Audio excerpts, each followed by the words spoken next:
I'm exhausted. That was a tiring Same. episode. Please listen carefully.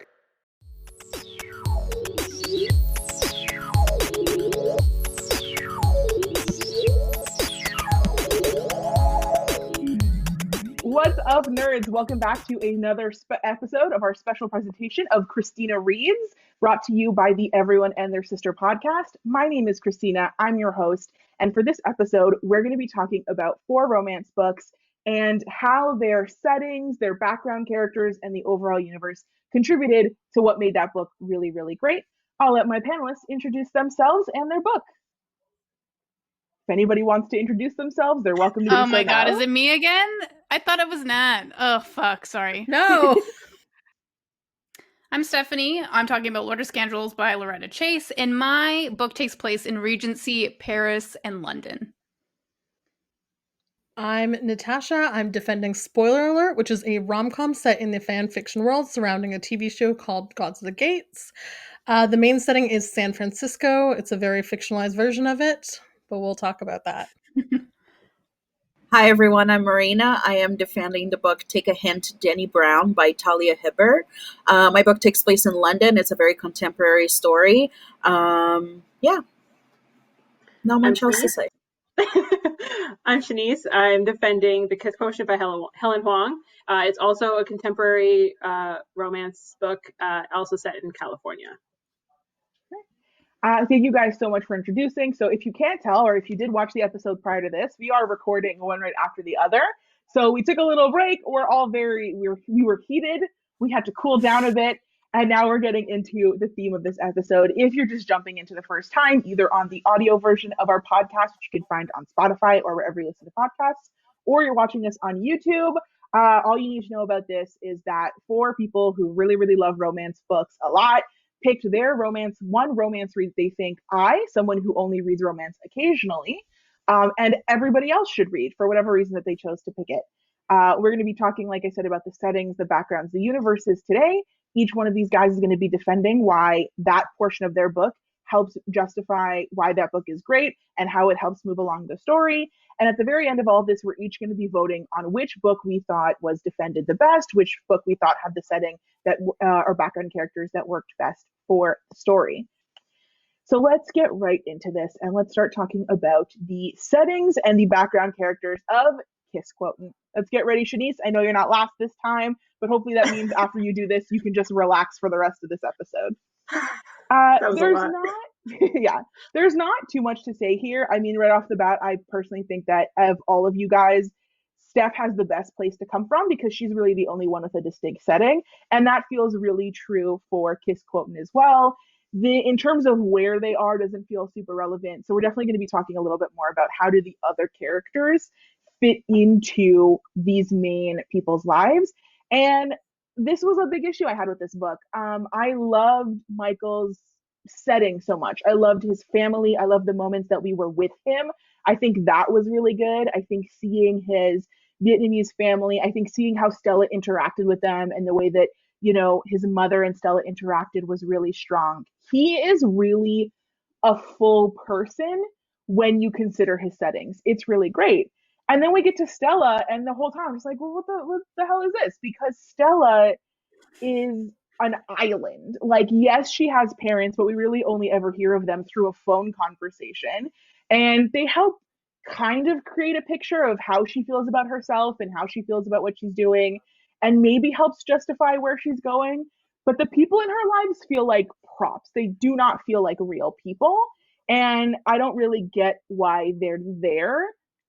For someone who, appears to have known about herself for a long time, who's clearly working on, she has a very rich, highly functioning life, and yet she has no support group of other people who have, or who are on the autism spectrum.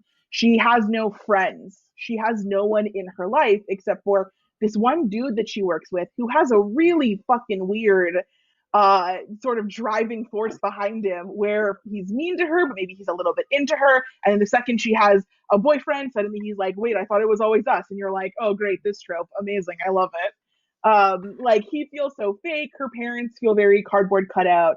And for me, it's a little bit of a shame because I can see how the authors push into Michael and her experiences as related to Michael's family makes this story so strong. It makes it work so well. And then I look at Stella and I'm like, it's hard to even feel like a full person when you look at her life and you don't get to see very much of it outside of Michael. So that is my biggest issue with that piece of Kitsch Quotient.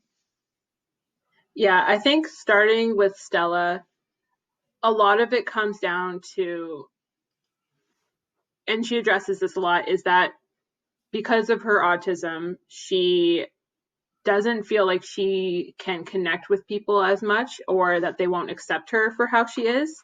And this is something she addressed. This is why, and because of her autism, she's very much like work focused and very like goal centric. So that's why a lot of times she's always at work. Like she works very long hours.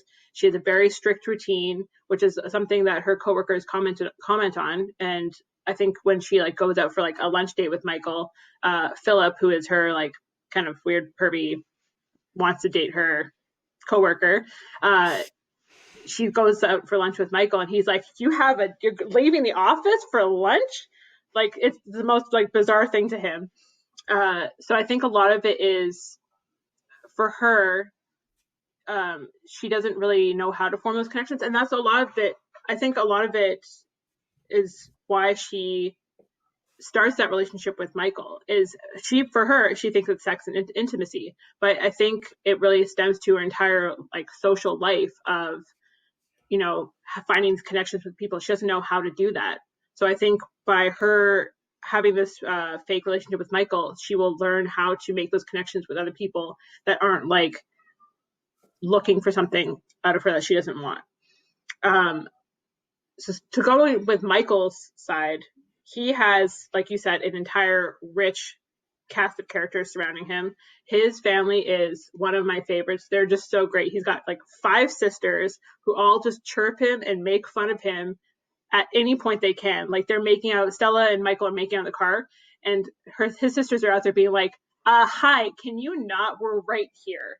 We'd appreciate if you didn't like stick your tongue down her throat in front of us. So their chaos was really fun. His mom is a total sweetheart. I love her. She just wants to make them all happy and have her kids be as successful as possible. She accepts Stella right away, even though Stella basically insults everything about their lives the minute she is in their house that first night. But you come to see, especially with how his mother is with Michael's dad, she's very accepting and she's very open to people and accepts them sometimes to a fault. But you know, she just wants to see the best in people, and she really does that. And she just cares about people so much. But everyone in this on Michael's side, they are definitely rich with character, and they are fully fledged characters. And I really think that there's definitely supposed to be that kind of offsetting of Stella is kind of alone and doesn't know how to connect with people, but Michael has this like really rich, loving, caring family, and it's going to be like a balance of the two connecting. What do you want, Marina? Going for it. So I shouldn't be defending someone else's book, but I will say, as much as I agree with what Cristina said, like, yeah, Stella does feel like she's very much like in her own bubble, in her own island. I will say, are we not glad and so happy that we didn't have to hear about a white family? Are we not so blessed that we get to hear about like an Asian family? We see like exactly what Chenise was saying. Like you get to see everyone, like the whole interactions with them, like cooking and like the business, like everything. Like I feel like it adds so much more to the story. I don't need to hear about Stella's family. I don't give a fuck about them.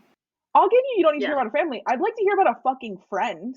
I'd like to hear about a single person in her life. I think that's explained, and I think that because like she's addressed it. She's like, I don't have time for other people, and I don't want to make these connections because I'm working. That's not what I love. Like she loves working. She talks about how much she loves it. She loves being in the office. She loves her spreadsheets. She loves her math. And to her, that's not a priority. that's not a big, like, that's not something she cares about. The numbers, Yeah, but the numbers are her friends. Hold on, I have but one. keeping in mind, My cash money numbers. hold on, but keeping in mind the people that are in this current debate right now, you've never made a friend at work, Chenise? But I'm also in a different what's it called? Not like career place. But Like why field. should her life is revolving around this guy? Like, she has no outside interests other than him, which is problematic because she should be doing other But things. you know what? Okay, I do agree with Chenise about the autistic thing. I do think that plays a huge factor. The island thing feels very true to But autism, she never, for sure. But did she say that she wants to have friends? Like, is that No, explored? like, that's not something she cares about. I think But another let's and bring maybe him. a hot take here. I feel like in this book, whether intentionally or not, I feel like Michael is actually the main character in the story and not Stella. That's my hot take. No, I totally agree with that. I'll give good you that argument. just because, you know, it takes a lot, but like I care about Stella a lot. I want her to have more of a life. I want her to have more of a background. And yeah, I need her to have someone in her life other than this one dude from work. That's interesting, is Cristina. very odd. It's interesting that in the last episode you were like, "Oh, I don't like Dani goes and like changes her life to have a relationship," but now you're like, "No, I want Stella to have this friends relationships that you think are traditional." Just saying, maybe Stella doesn't want friends. But then, so she gets together with Michael to learn all of this, but then how is it going to work in your relationship where the only person in your life is the person that you're with? Okay, so I think that because, like I said, this is kind of a gateway to a whole world of possibilities for her. Like, it's not like she like knows other autistic people and has been like able to ask or talk to them about it. This is something she's like, I want to be treated like everybody else. I don't want to be treated differently for like how I react to things. Granted, that's the thing. Again, it might make it easier to be more open if she like it might make things easier if she was more open about it, but that's a personal preference, and she's seen how people react to it. The amount of times with dates where they're like don't give a shit about her, or like even Philip or her parents, like they don't care. So why would she go and expose herself like that? I think while I have so many more thoughts, we are going to have to wrap up Kiss Quotient section of this episode. We definitely ran long last time, and we gave Kiss Quotient a little bit more time this time to make up for it. But I think that was a solid, I'll give you, that's a very solid ending point. So now let's move on to spoiler alert, Nat. Yeah, let's talk about the setting of spoiler alert. And no, I have to go into this with the saying that, like, I say this from like an uncomfortable place of knowledge.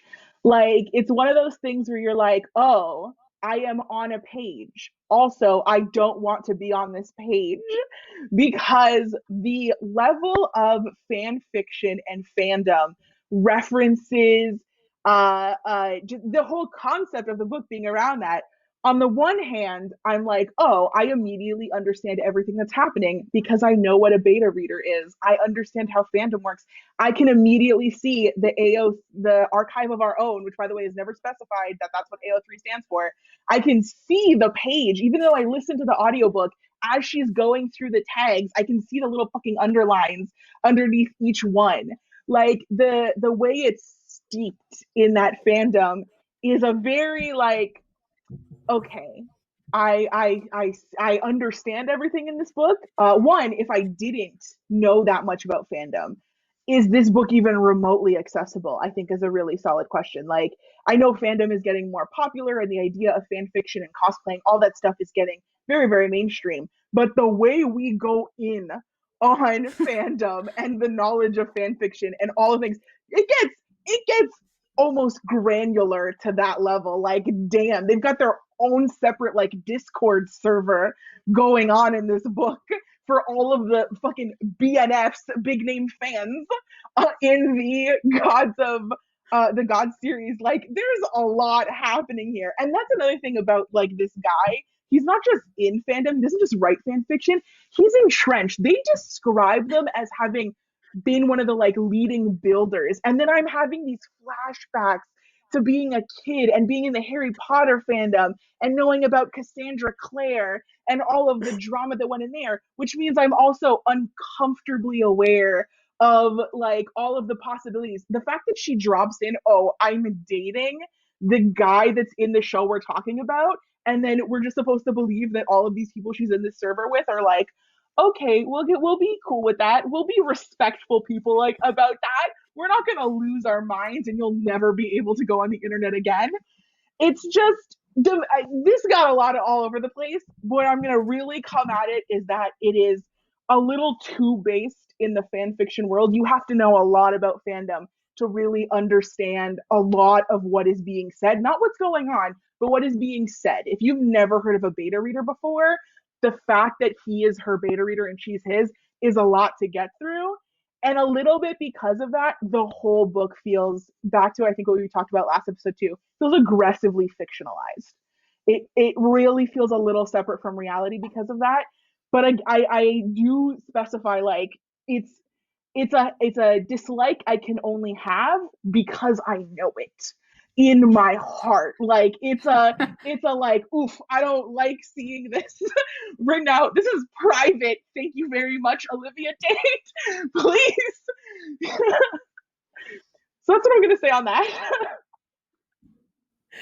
All right. I mean, I said this before, like in our private conversation, but this book has been written almost like a fan fiction for fan fiction lovers. Like this is a book meant for people who love fan fiction, and it's truly written that way. It is a love story for them. And I love that about it. That's all it's meant to be. I mean, like, if you even look at, like, the romance fandom, you'll probably find that a lot of them know what people are talking about in this story. I think for the type of audience it's meant for, it's perfect. I don't think she really has to explain a lot for them, and I think she knows that when she wrote this. Like, she was like, this is for a very specific set of people, and they're my people. Like, and that's what I loved about this book. Again, like you said, it's very fictionalized, it's unrealistic. I don't think the hook for this book was meant to be realistic. I think the hook is it's like fan fiction. Like that's why you're reading this book. It's so unrealistic. Who needs it? Who needs anything else other than this like crazy story? Will her friends online lose their minds? They absolutely do. They talk about it at the end. I mean, like they don't go into the details. I would have loved to have read the details for sure.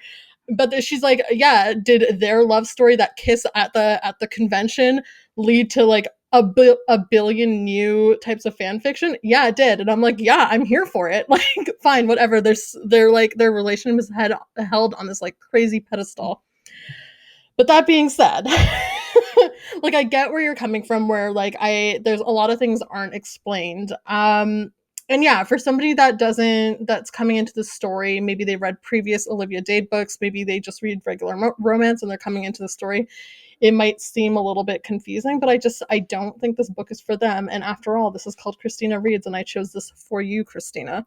And that's true, but it was also about what book should I and everybody else read.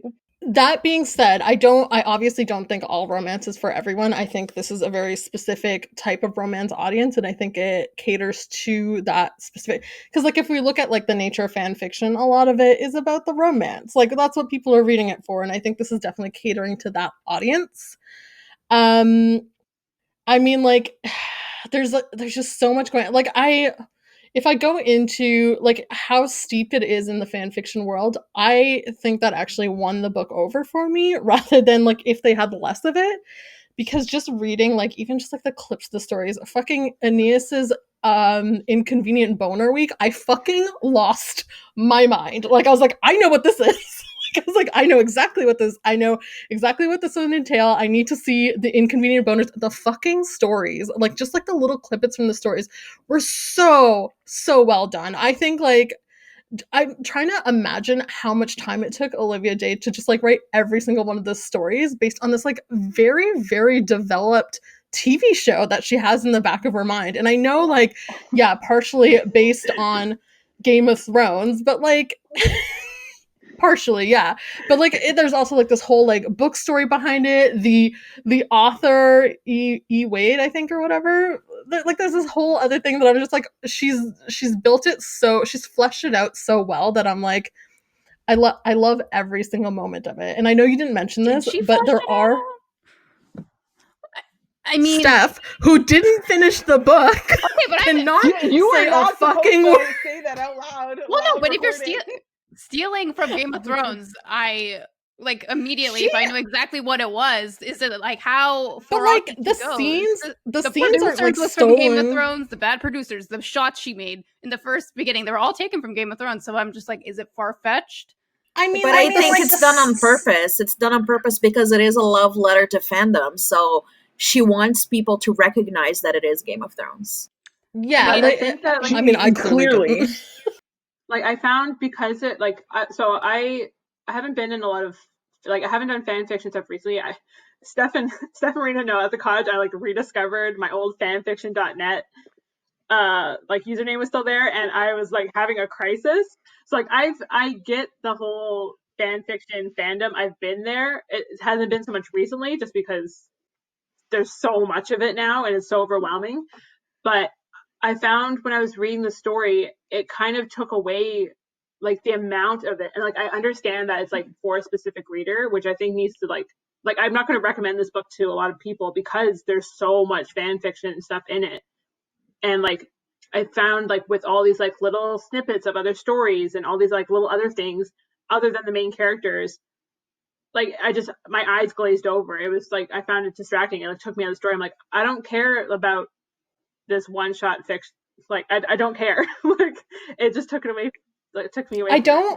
I don't necessarily think it would detract for certain readers because I think it's been done before many times and people have been able to adapt really well. Like if you look at Fangirl versus Carry On, it's done fantastically and people have adapted really well to it. I think this would be the same thing. I think it's still going to appeal to the same type of reader, albeit like a very heavily romance focus compared to the other one. You have to you have to really be into stories within stories. Because I find a lot of times that is the case where like why people don't like it. It's like, oh, I love the main story, but then they would go on like there'd be these other chapters about this other story that I didn't give a fuck about. And like as a 7-season show, there's no way you're going to know everything that happened in the 7 seasons to understand the fiction as well as probably the author does. So that to be like reading it going in was very jarring to me and took me out because I was like, but I don't know who this character is. You have to care about the fan fiction in the story to truly care about the whole book. But if you actually read the stories, they're actually parallels for their actual relationships. So like they actually are supporting work. So it doesn't like there's a part where like they're not the actual characters. And I was like, I don't, and like they don't start paralleling the characters until further on when I'm already like glazed over. And I will say there's a lot of time dedicated to those fan fiction and the script scenes, and some of them were hilarious, like the one with like Marcus's worst movie ever. Like I enjoyed reading it and that I thought it was funny, but given how really most side characters in this, except for maybe his best friend, barely exist. Disagree. No, they really do. Like her friends are barely mentioned. They get some quirky attributes, but you don't really get to see them. There's some group chats with other characters, like My Chemical Folkmans. That was funny. Yeah, that was My funny, Chemical Folkmans was great. With those people, really, outside of the one time she meets them, and then their side characters again. Another thing, like, but given how what I'm saying is, given how little those are fleshed out and how much time is spent on the fan fiction and the side scenes, like that's the thing where it's like, you know, if you're trying to consolidate how much is being spent on this book and like how big it is and how long it is, I probably could have lost some of those fan fiction stuff to make everyone else feel a little bit more real. Like there's some real conversation about the fact that Summer is a very beautiful woman portraying somebody who's supposed to look very hideous, and that's a big thing in fandom. And you hear a lot about how Marcus talks about how she feels about that and how he still really likes her, but he gets it's difficult. But you don't really get to see a lot of her. I mean, like this is me speaking from like a more of a publishing point of view, but I recognize that this follows Avon's like writing style. Like this is a very editorial choice. That's not what we're talking about here, though. No, it's an editorial choice where they play. Let me finish. Where they place the main two like characters at the forefront, and then the side characters just sort of like support slightly, but they never focus on their issues because like that usually is either saved for another book or it's not really about them and it takes away from the main couple story. That is an editorial choice, I can tell you for sure. That doesn't matter when it comes to the conversation we're having, though. Lots of things are editorial choices. It doesn't make them good to read. We're not having the conversation here of who made... I will agree with Nat that is a very common choice made in romance. Like, so as someone who does not read romance very often, you wouldn't know that. Okay, first of all, don't appreciate the sass in that, given the fact that the whole point of this concept is I'm supposed to be able to enjoy it. And not very often is still more than a lot of people. And I'm still very familiar with romance tropes. That doesn't mean just because it's a trope, you throw it in there and suddenly like, oh yeah, okay, check, you did it, that's fine. It still needs to work for the story. And I think we lose something in the setting of this book because we don't have that. But we are hitting up on 15 minutes for this particular section. So I'll let one more point go by. And then we're going to I'll let Nat make her point. Okay. But like, if we had to lose any story, it would never be any of the pegging ones, even though they add absolutely nothing but humor. Girl, I give you that one. I give you that one fully. The book, it quite frankly, needed more pegging. And I will read the next one because it's very clear that the next couple is going to be the couple where the pegging was centralized. And so, yes. Agree. Yes. That one, I'll give you that point. But we're moving on. We've had our 15. We're now going to go on to Take a Hint, Dani Brown. This one, I'm not going to lie, when it comes to Dani Brown, it's kind of a similar note to the last one. I enjoyed the setting. My biggest concern with the setting for this one is because it's the second in a series. Would you kind of lose something in it?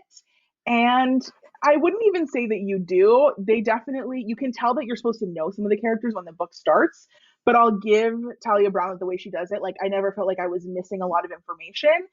It does kind of pick up as time goes on, but I will, and this is like a weird argument, but I think I kind of have to make it. She wrote really good side characters. I don't actually, it's a romance trope to barely concentrate on the side characters. She concentrates a lot on the side characters, quite frankly. They all have their own lives. They all have their own journeys, their own romance, where it's not like, oh, you're going to hear about this. Yeah, but they don't, it's not just a setup for the next book. A couple that I don't think is going to be the next book gets together in this series. Like, they have their own thing going on. So there's that. But with that, I will say they almost felt underutilized to that extent because they're strong. They're strong and they're not in it a lot. And it's are you referencing his sister-in-law and his friend? Okay. Yeah.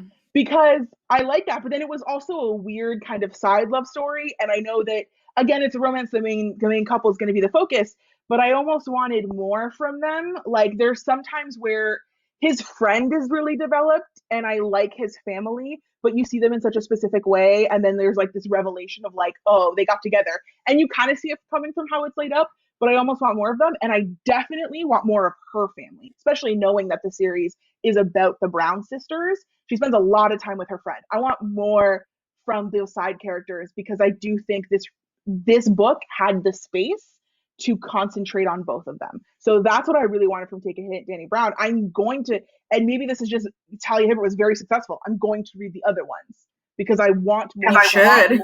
But I could have done with more of that in this book because she made really good ones.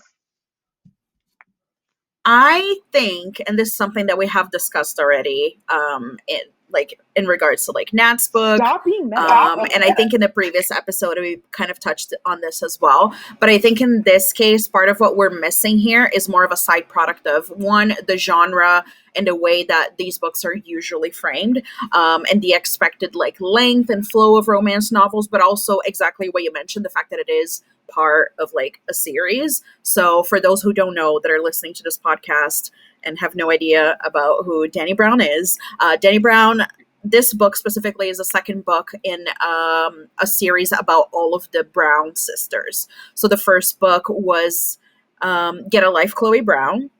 And then this is the second book. And the third book is going to follow the third sister. So there's definitely that comes into play, but I agree with exactly what you said. I feel like you don't need to read them in order to be able to get that satisfaction from the books. Like, I don't think that you would be missing much out of the story. I think it's very different from like stories where there's like a very prominent larger arc. I don't think that this is one of those series. I think that this is very much like they're not 100% standalones, but you can absolutely read them as standalones.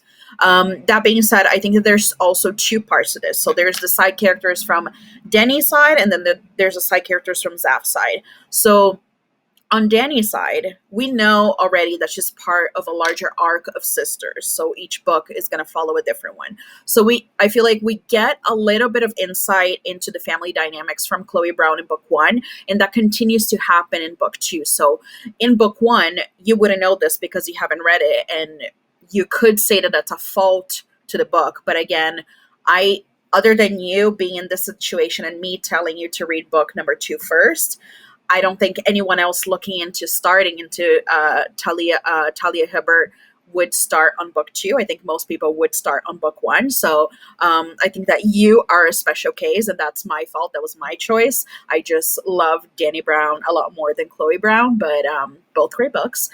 So I think that that's something to take into account. So there's the Brown sisters. You have that arc, but it's not the kind of arc that you need to read the books in order, whatever. In terms of Zaph's family, I think that we saw a lot, like even like the little bits and pieces with like his niece, for example. What was her name? Fatima, I think it was.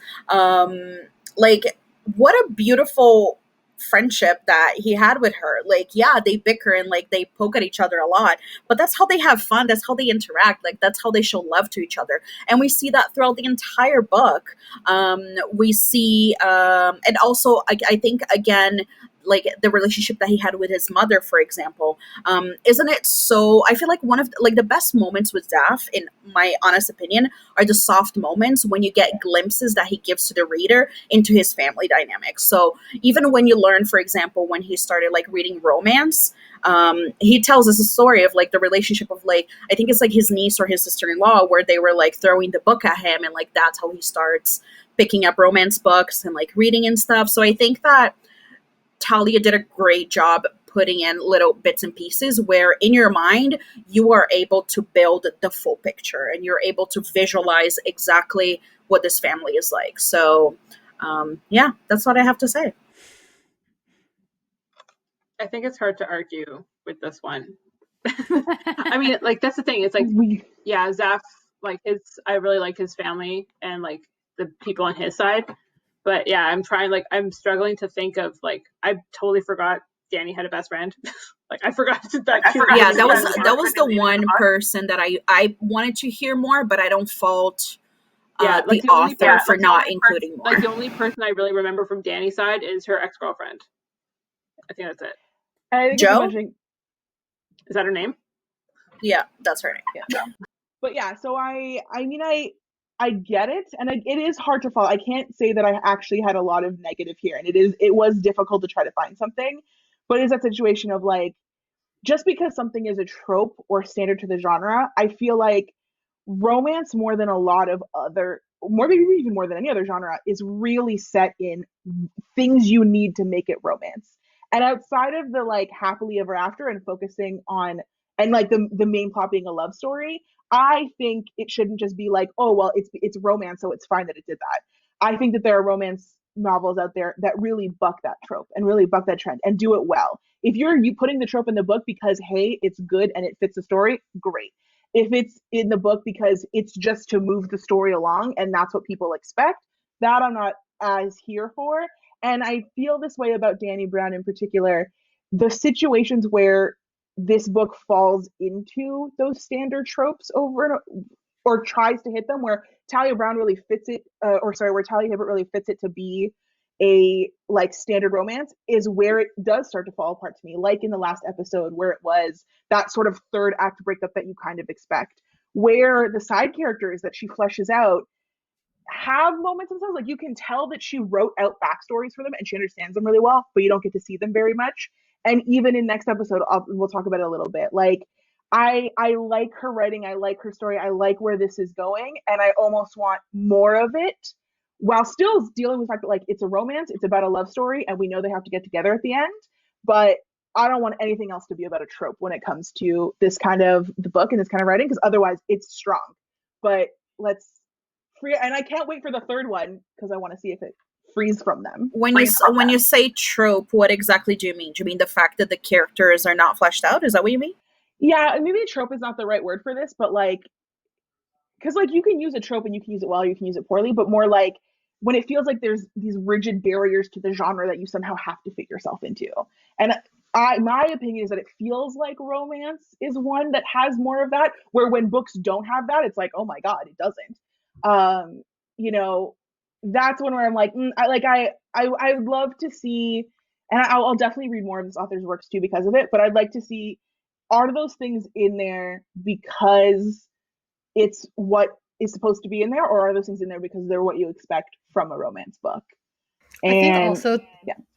Sorry, I was gonna say, I think there's also the aspect where like, are you tackling too much in the book? Like it is a romance and like that is the main story, and like is it too much? Like we saw this issue with like a few other books we have talked about that are not on the show, so I'm not even going to shout them out, but we have talked about it where sometimes a book is a romance and it'll take on all these different topics that are really, really good to bring in, or like even do something that's unexpected, and it's great, but it's not as fleshed out as it could be because it's tackling almost too much in one book.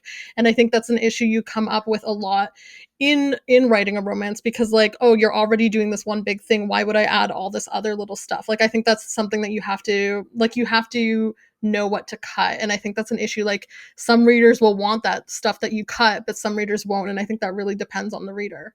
Yeah, I think like for the romance books, it's either like, it's usually like two camps. It's like one, it's like it's very character focused and very character driven, and then there's the complaints that like the rest of the world isn't expanded on. But then if the rest of the world is expanded on, everyone's like, oh, I wanted more of the couple in this book.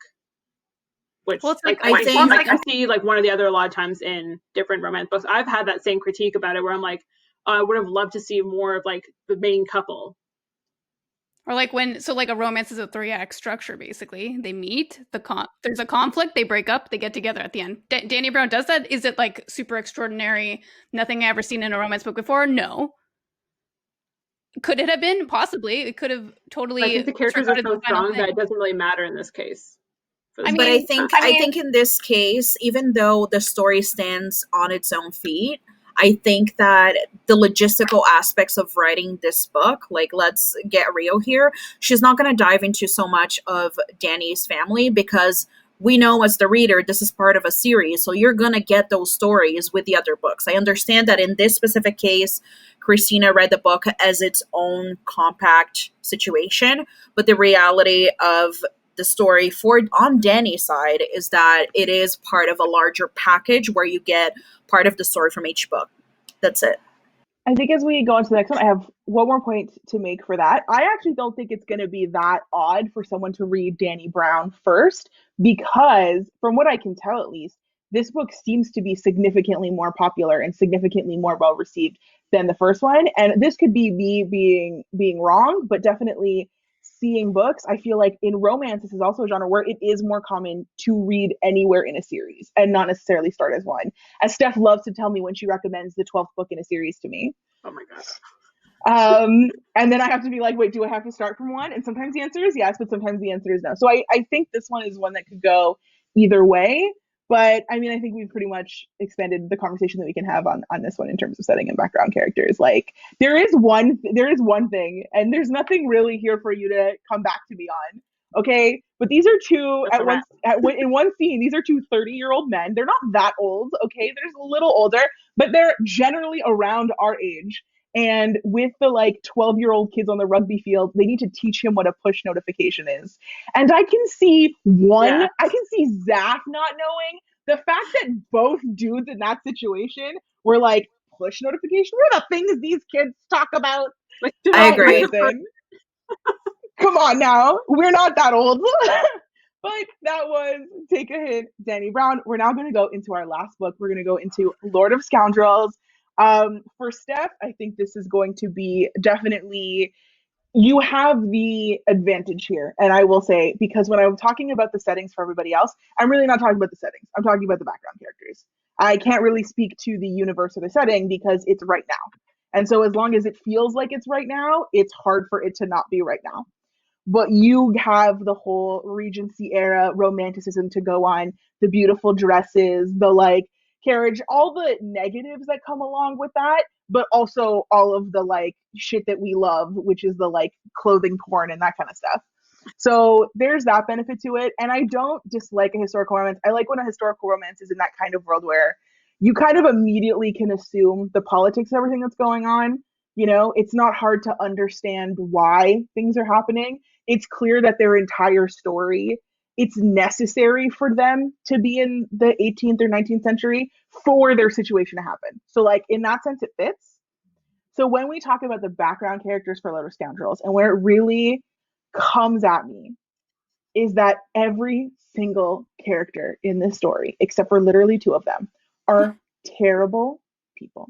You have the valet that comes up at the end of the book for Sebastian Dane, and you have Jessica's yeah, like he's the help, but like he listens to Jessica quite a bit, and he helps them a lot. So you got him. He's a nice guy from what you can tell. And Jessica's grandma sounds pretty great, but you don't really see her a lot. You just hear references to her. Otherwise, every side character in this is either a moron, like her brother, is downright plotting evil plots, like the kid's mom, like the one dude who wants to get back at Sebastian, so he sets this insane plot in place, like the dude he uses to set that plot in place. Like, everyone has to be such a fucking dick in this book for what happens to happen. And it is really difficult to enjoy any of them. By the time we get to the valet, like, he's so nice, but a little bit it's like, well, you're also being paid. Like, this is your job, and it's the 18th century. You gotta be nice. You have to. You can't afford to not really be a fan of the new lady of the house.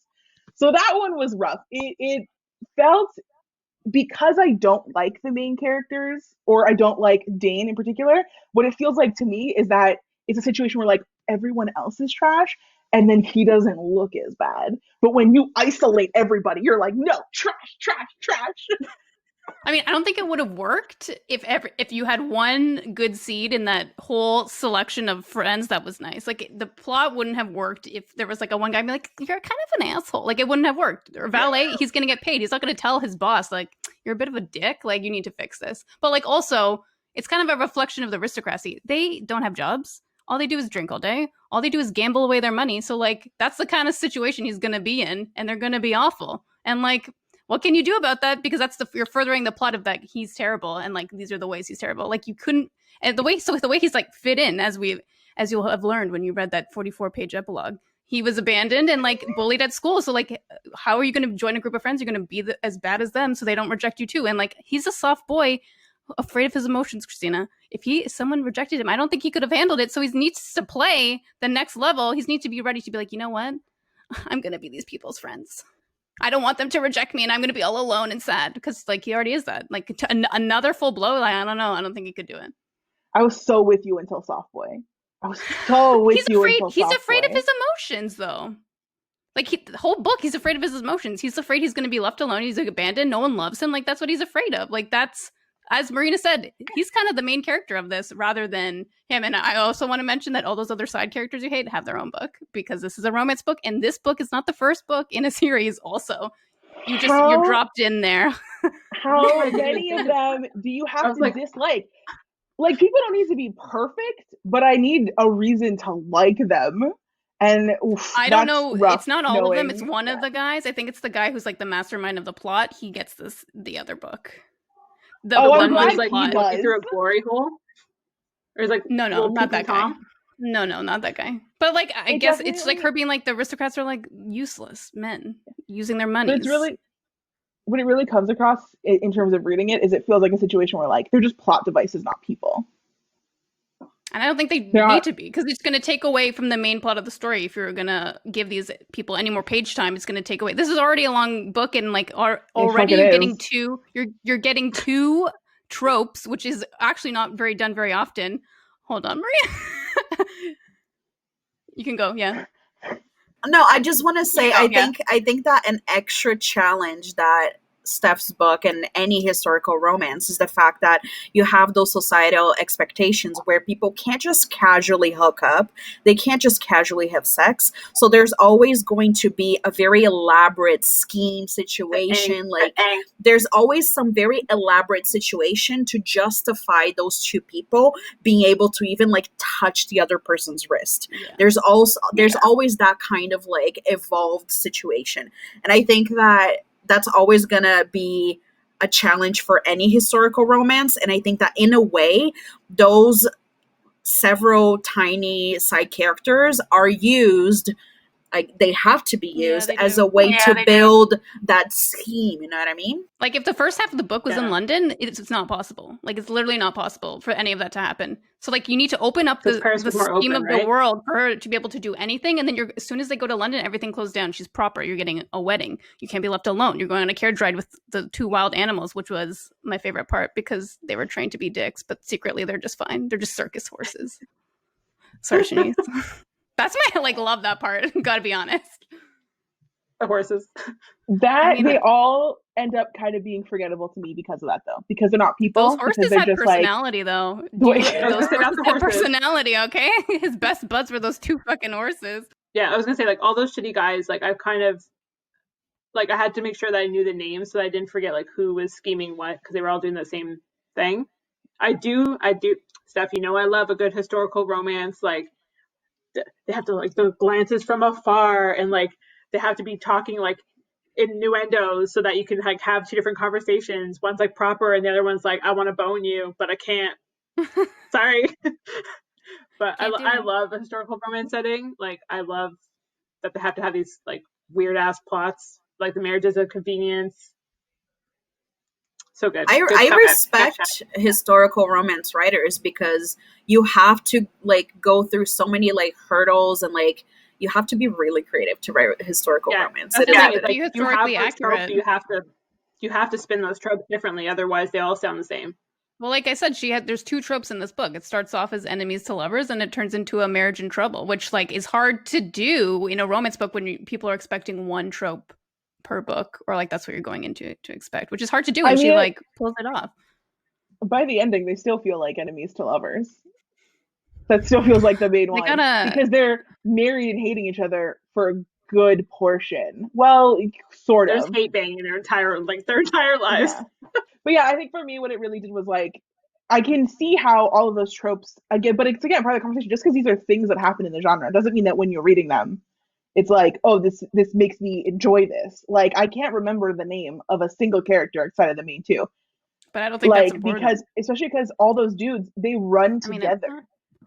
But he doesn't even like them himself. But the drive so it's why is he going to spend his time and his narrative on them when he doesn't even care for them? They're not important to the story. They're only furthering the aristocratic setting of that world of what the expectations are.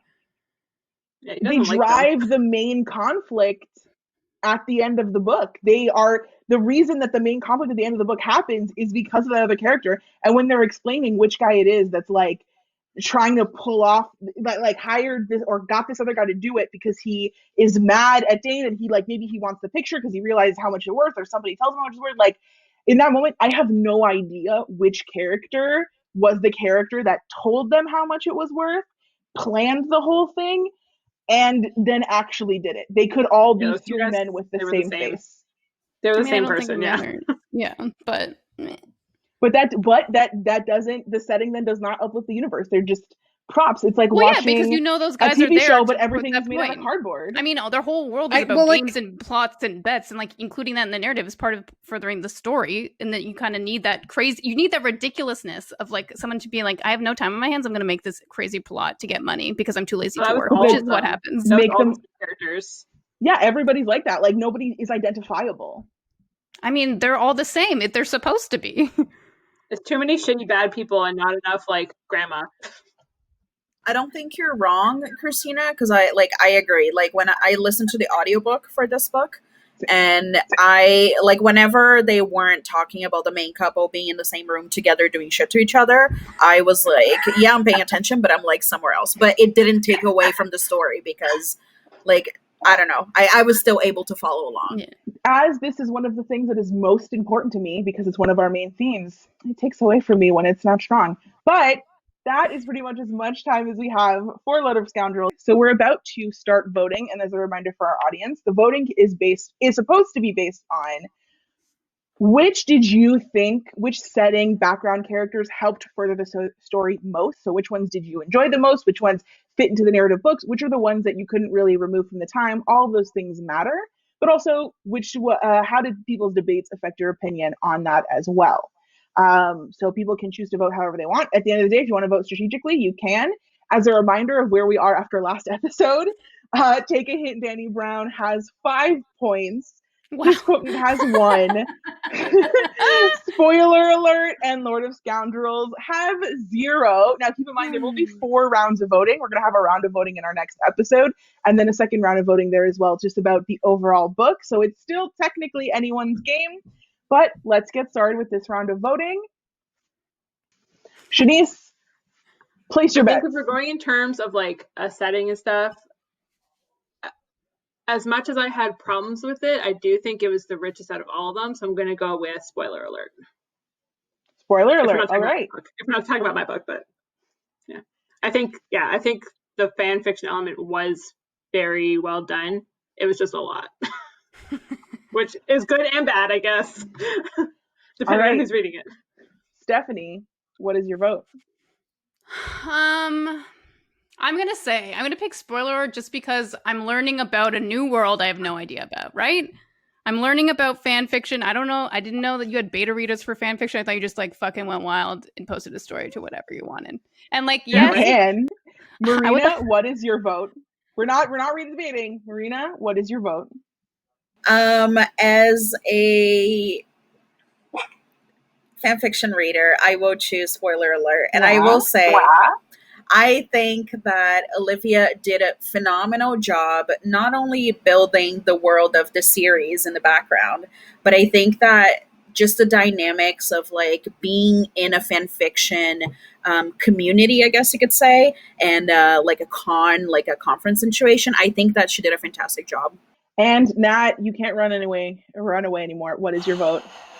I'll be honest, this is hard because it's hard for me not to have my thoughts about previous books color my thoughts on the setting. But it's still going to swing that way. It's got to be Dani Brown for me. I'm sorry. It's just like, it's so... When you guys read Eve Brown, let me tell you. That's not fair. Yeah, you definitely can't let the third book color your No, the third book didn't, but like, yeah. I'm just saying it gets even better. So I will say this is actually pretty difficult. I can see a lot of Steph's points in the arguments that she made. I think I still can't really give it, even though I like the setting. I like the vibe of it. I love a good, like, oh, it's beautiful. I vote purely with my conscience. But those are my thoughts on Lord of Scoundrels. I struggle with the idea that I could give a point, but I mean, I haven't actually made my choice yet, so you don't know. So we'll see, but that's my feelings on that. Spoiler alert is a difficult one. Because I do it's difficult with how rich that fan fiction world comes across because I know it. Like, I am transported to an age of my own life. It gives a lot. Done. Dani Brown, it was a struggle. Dani Brown was a struggle to even come up with something I didn't like, because it's a real, like, what a great job at making everybody feel fleshed out. I'm actually, and even Kiss Quotient, like, again, the debating for it worked really well. So I actually think what's going to happen here is I'm not going to give this to the book that I think, purely based on reading it, I had the best feeling of the background and the universe. I think I'd have to give that to Dani Brown and then maybe give that to Spoiler as well. But I am going to give it to the person who changed my mind about the decisions the most. And that means I'm going to dramatic music to Kiss Quotient. Oh, shit. Chenise, you're gonna get it, because I felt really strongly going into it about my issues with how isolated Stella feels as a character, but I'll give that in your defense of it and in everybody helping her as well. FYI, you can consider that however you want. You would have been in a very high lead, Marina, if you hadn't helped her. you would have had like an 8 to everyone else. Maybe this is an alliance. You don't know that. Yeah, I think I got to give it to Kiss Quote, and I think that was really good. So where that leaves us is Take a Hint, Dani Brown has 6, Kiss Quotient has 3, Spoiler Alert has 3, and because at the end of the day, the points are absolutely meaningless, I'm going to give Steph a 0.5 because I'm the host and I can choose to do whatever I want. She gets that 0.5 for being the only one that took a risk and picked a historical romance, knowing that I was the one that was going to be reading and judging them. And that was definitely a harder thing for me to get over, and for her debating things. But like, it's a 0.5. That wraps up our episode. I don't think we're going to talk and chat around too much because we are hitting a little bit around an hour, which I think is really where we want to be. Thank you guys so much for listening. I really hope you turn to our next episode. It's going to be the finale of this whole sort of event that we're trying, and we're seeing it how we like. We saved the best for last. We will be going into and in-depth all of the various sex scenes in the books. How did they help? Were they good? Who had the best ones? And then after we talk about sex scenes and people on that in our next episode, we're also just going to vote on who do we think the ultimate winner was. What is the one book that I am so glad I read? I would have been actively sad if I had never gotten my hands on it. And also, what is the one book that you should also be reading if you haven't read these 4 anyway, though you easily could? If you have any thoughts on the things that we debated today, you can definitely check us out on Instagram and Twitter at EatsCast. Steph would also like me to mention that we have a Pinterest at Everyone and Their Sister Pod. And yeah, let us know your thoughts. Let us know if do you disagree with me? Do you agree? Do you agree with any of the other points? What were the points that they did not make? Okay, because definitely they did not think of everything they could have to defend their book. For us. We did 1 hour and a half again. Bye. Bye. Bye.